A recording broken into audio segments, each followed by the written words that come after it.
Hi, Patrick. My name is Gerald Nowicki. I'm a licensed clinical social worker here at the Vet Center. I want to thank you for coming in. Your name is Patrick. Do you prefer to be called something else? Pat? Anything like that? No, Patrick's fine. Okay. Why don't you just tell me real briefly why you're here? What's your motivation? Well, my old lady's dragged me in here. Like, she's the one that looked it up on the internet and found out about the place, and we've been having some problems in the last couple of years, to the point where she's about to leave me if I don't. She says if I don't get some counseling or some medication or some help or something or whatever. So I can't lose her, and one thing led to another. Here I am. Sure. You don't want this to get in the way of your marriage. You want this to break up your marriage. Yeah, we've been together for a long time. I don't want to lose her. So whatever she says I need to do, I'm sure I need to do it. Okay. Well, before we get started, let me talk to you a little bit about some policies that we have to go over real quick. The first one is confidentiality. You don't understand what confidentiality is? Yeah, can't tell people. Right. What I say. Right. Whatever we talk about here won't leave the room. We'll discuss it with your wife. Won't discuss it with your boss. Okay. And so yeah, like I'm a cop, and so I feel like that they hold that over people a lot, and they find out that I've seen somebody and talking to somebody about something, and I won't get promoted. I mean, they don't do it like obviously, but it's like subtle type thing. So you're saying that nobody can get the records from here without. Correct. Okay. If you don't tell them, they're not going to find out from me. So. All right. Cool. All right. The next one is called duty to report. And Okay. you understand what that is? Not really. Duty to report is if you come in here and let's just say for example, you're so angry, so mad, you come in here and you say, I'm about to hurt somebody or hurt yourself. At that point, for the safety of other people, I have to call and report that to the police.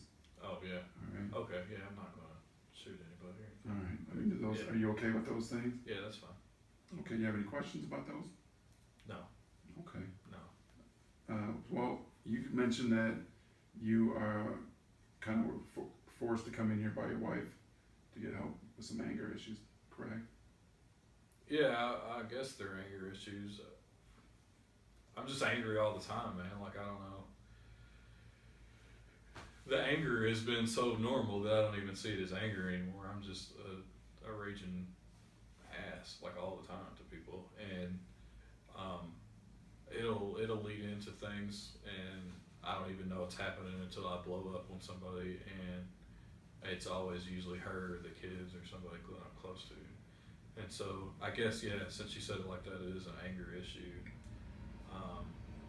But Do you feel that you have an anger issue, or you're here because someone's telling you have an anger issue?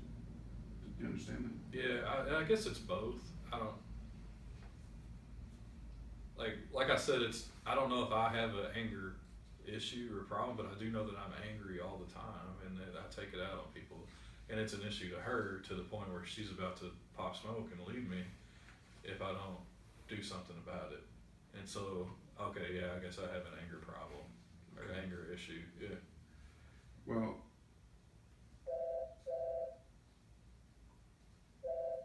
And so the real deal, man, is like, I'm coming in, like I'm going to talk to you and work on this to save my marriage or to do whatever I have to do. And it's like, yeah, if I have an anger issue, I'm sure that's what it is. Cause yeah. can you give me an example of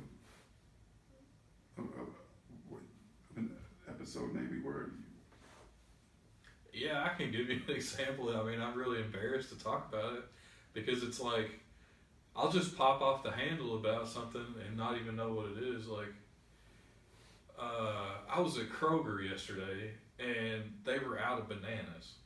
So I'm doing my grocery shopping and they're out of bananas. And I like find this 16-year-old cashier and proceed to like berate her for like 10 minutes because they don't have any bananas. Now I went to school. I understand that like we all worked our way up. I understand that cashier probably has nothing to do with the bananas. You know what I mean? Sure. And she was just kind of like almost in tears, and I was like yelling and screaming and just being a real you know what about it.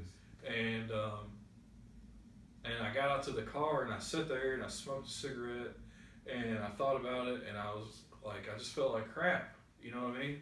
And so I ended up like going back in there like some little kid and like apologizing to this poor girl about something so stupid as bananas. You know what I mean? Well, don't you think that was the right thing to do, though?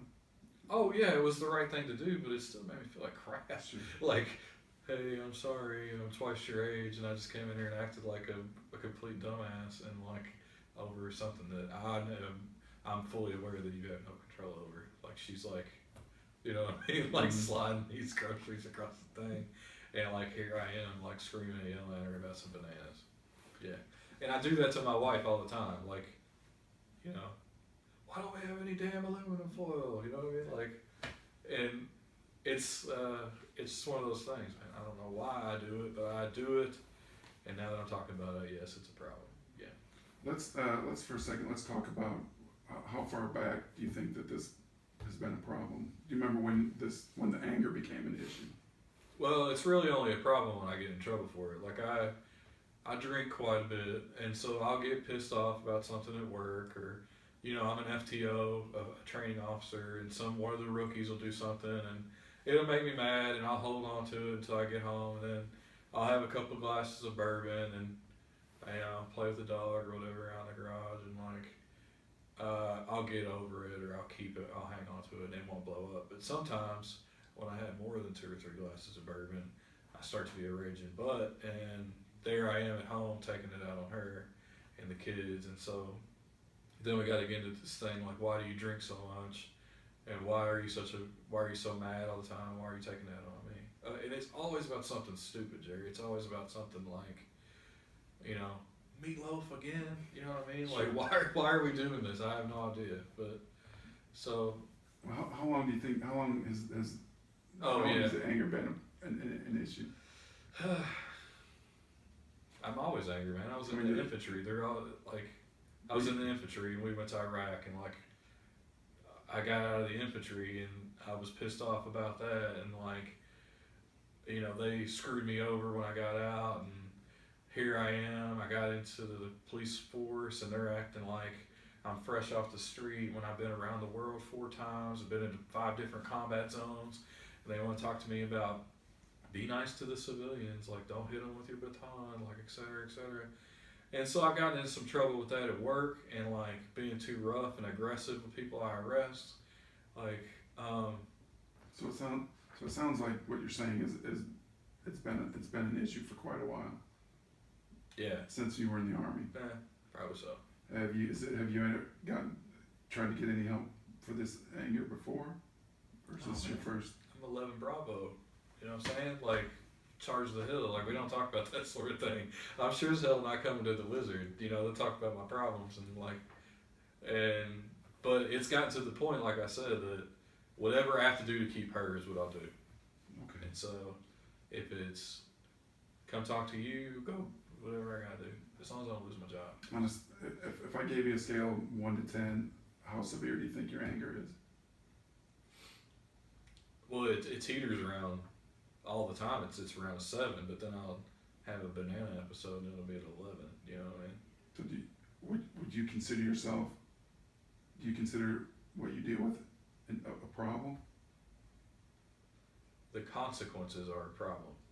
So I get yeah, it's a problem that I have to go like apologize to my wife all the time. It's a problem that I drink so much, and it's a problem that, you know, I got pulled over. So I guess since we're gonna talk about our feelings and our problems, like I was at the bar, I drink at this bar, and I got pulled over, and I knew the guy because we worked together on a case, and I was tanked, like, and so because I knew the guy, he kind of swept it under the rug, and he like followed me home, and I didn't get in any trouble about it.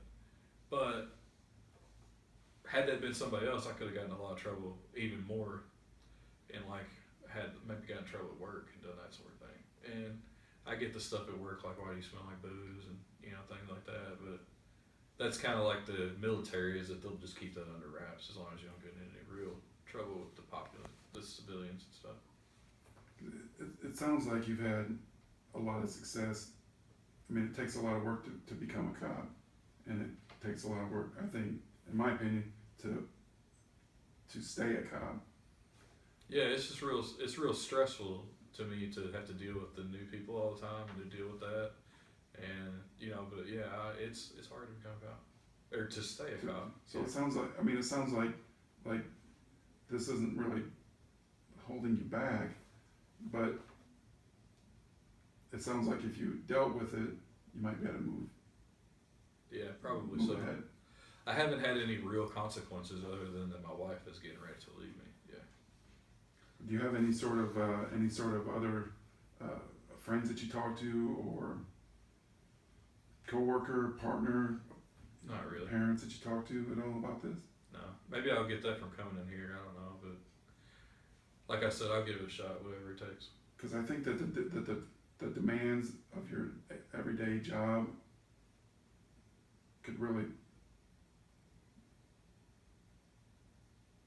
Yeah, I know what you're could saying. probably Yeah. It's a really grind. benefit. Yeah. But I think you could benefit from maybe taking a look at this and seeing if there's something that. Yeah, like I said, I'm not going to just come in here and sit like a bump on a log. Like, she wants me to come in, and I'll come in and we'll work on it. But I think, like, I think that we can really work on this anger, and I'm ready to do whatever I have to do. Okay, good. Well, if I gave you, or since you're willing to come back, where would be a good place where would be one thing that you would maybe could pick out that you would want to start? The anger. I want to quit blowing up on people, because it makes me feel bad when I blow up on people and I have to apologize and I feel bad and I hold on to it and I blow up on people and I apologize and feel bad. So it's terrible. So maybe when you come in next time, if I had some tools or some strategies to help you redirect your anger, or maybe to recognize when you're getting angry. Whatever I gotta do. Help? Yeah, whatever I gotta do. Okay, good. Well, until next time, you want to schedule another appointment? Yeah, I'll Okay. fire some out. We'll work it out. I'll be back. Okay, good.